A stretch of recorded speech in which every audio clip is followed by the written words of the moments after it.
நாடகங்கள் போன்ற பல்வேறு விஷயங்களை எமது இளைய தலைமுறையினர் அறிந்து கொள்ள வேண்டும், புரிந்து கொள்ள வேண்டும் என்ற ஒரு தூர நோக்கோடு அநாமிகா பண்பாட்டு மையம் நிகழ்வை ஏற்பாடு செய்துள்ளது. நான் அந்த வகையிலே கிழக்கு மாகாண மட்டத்திலே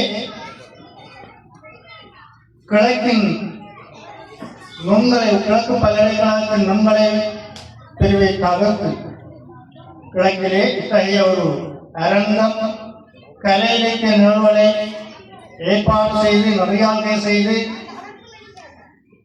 எங்களுடைய பாடசாலை மாணவர்களாயினும் பொதுமக்களாயினும் கலைஞர்களாயினும் அனைவருக்குமான ஒரு தளத்தை ஒழுங்கு செய்து கொடுத்துள்ளது என்றால் அது இந்த சேனையூர் மண்ணுக்குரிய அநாமிகா பண்பாட்டு மையத்தின் சிறப்பும் செழிப்பும் தனித்துவமும் தான் என்று சொல்ல வேண்டும்.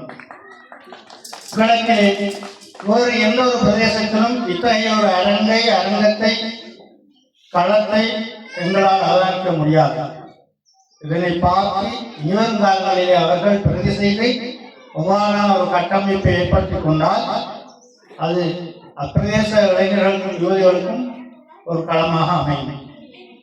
சிறந்த ஒரு நாடகம் இங்கே ஆசிரியர் செய்யப்பட்டது. பல்வேறு கலை இலக்கிய செயற்பாடுகள் ஆசிரியர் செய்யப்பட்டிருந்தாலும் விசேடமாக இலக்கியம் என்பது காலத்தின் கண்ணாடி. சமுதாயத்திலே சமகாலத்திலே என்னென்ன விடயங்கள் கண்டறியப்படுகின்றதோ அடையாளப்படுத்தப்படுகின்றதோ அந்த விடயங்களை இலக்கியத்தினூடாக அடுத்த தலைமுறையினருக்கு அல்லது சமூக